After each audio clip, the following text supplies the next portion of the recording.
got here? We are a less lethal company. We're in the same space as your 40 millimeter Zect impacts, Okay. your beanbag shotgun rounds. The difference with our device is those devices require a dedicated launcher, right? And those launchers are usually in somebody's car. When they arrive on scene and you need a less lethal impact device, you realize it, and that you can't go back to your car. Yeah, it's too late. Because it's too late. Or the less lethal launcher is in somebody else's car, and you need to call them to the scene, right? So obviously, in these situations, you know, seconds count. Oh yeah, right? yeah. You're right there in a split second. And so our device attaches to the person. It's carried on the officer's belt or on their vest or anything else. And so when you're on scene, somebody's potentially violent, maybe armed, non-compliant, right? And you're giving them commands to stop what they're doing or just submit. You know, get on the ground, get on the ground, get on the ground. And they're like, no, no, no, right? Then you can convert this to a less lethal launcher. Oh, and you're thinking punch them at 1,100 feet per second. Yeah. It slows. No, it's about 200. Oh, it slows it down that much? Yeah, by 80%. That's crazy. Right? That would definitely save a lot of lives if it wasn't for the rest of the mag after it. Well, that'll take some trigger discipline, right? We'll get to that. So anyways, oh, really? Yep. So when you pull the trigger, this ball captures your bullet, and the kinetic energy takes it down range and strikes the person. Correct. Okay? The docking unit just leaves almost like shotgun wadding. Nice. Right? Very nice. Flies off, super light, doesn't weigh anything. It's not going to hurt anybody. Yeah, that is like a shotgun wad. Someone gets this off your belt, nothing they can do with it. Yeah. It's not like it's a taser where they can tase you, right? Pepper spray. Get it off your belt, they can't do anything with it. Okay. So to your point about the double tap, right? Yeah. Or shooting twice. Under stress.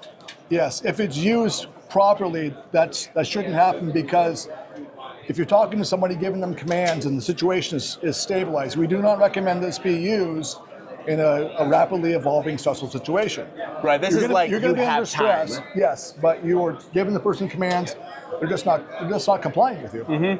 So you should, with the proper mindset and training, just shoot one time and assess. So they might be best to absolutely pin the trigger instead of getting that reflex of reset and fire. Well, I mean, again. I've used less lethal impact shotguns, beanbags, you know, 40 millimeters on duty. I spent 24 years in law enforcement. Oh, nice. Very nice. So I've used these devices.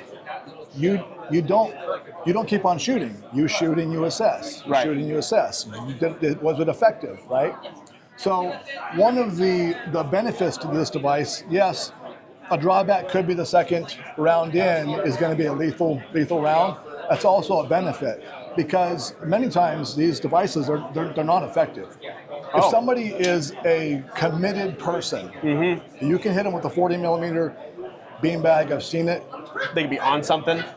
Just a committed person. It's just pain. They'll walk right through it. So, interesting. So once you hit them with that, if they don't go down, you've got your backup plan. Yeah, because you're already ready to go. Now I can defend my life, because very few officers have the enough experience using these shotguns, 40 millimeter launchers to shoot that round, right? Ineffective, they're getting charged to drop that and then transition. Oh. Right? So this way, if I shoot and it's ineffective and I start getting charged, and you can watch all kinds of videos and stuff like on police activity, and you'll see officers either go to tase somebody or they'll beanbag somebody or whatever else, and the guy just keeps on coming, right? That's crazy. And now they've got this piece of plastic in their hand, a taser, that's ineffective, and they're not going to drop their gun because they're just in this mode where they're just in condition black. They're just like, what do I do now? That makes sense. Right? I was going to ask what the benefit over a taser would be, and that makes sense. Your taser, now it's done. It's done. Where this one, you've already got your sidearm in your hand. That's pretty cool. So now I can defend my own life. Sweet. Right. So well, thanks, man. That's an awesome illustration. Yeah, of course. I appreciate it. Yep.